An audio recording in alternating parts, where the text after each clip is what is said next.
السلام علیکم ورحمۃ اللہ وبرکاتہ۔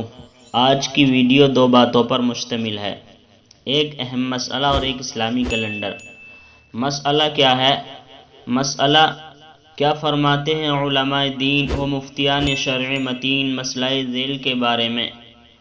قرآن پڑھنا شروع کیا لیکن پورا نہیں ہوا، رمضان شروع ہو گئے تو کچھ لوگ ایسا کرتے ہیں کہ اسے چھوڑ کر نیا قرآن شروع کر دیتے ہیں۔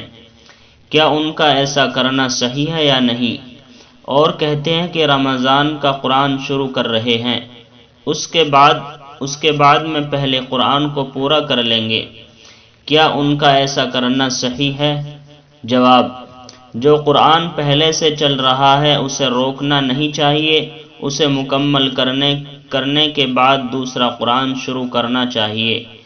لیکن اگر کوئی شخص اس طرح بھی کرے کہ اسے روک کر پہلے رمضان کا قرآن پورا کر لے اور اس کے بعد میں اسے مکمل کر لے تو یہ بھی اس کے لیے صحیح ہے، واللہ تعالی علم۔ اور آج کا کیلنڈر، آج چاند کی تاریخ ہے۔ ایشیا کے ملکوں کے اندر یعنی ہندوستان اور آس پاس کے ملکوں کے اندر 21 شعبان المعظم، اور آج سعودیہ عربیہ کے اندر چاند کی تاریخ ہے 22 شعبان المعظم سن 1443 ہجری، اور آج انگریزی تاریخ ہے 25 مارچ 2022 عیسوی، اور آج جو دن ہے وہ جمعے کا دن ہے یعنی فرائیڈے۔ وعلیکم ورحمۃ اللہ وبرکاتہ۔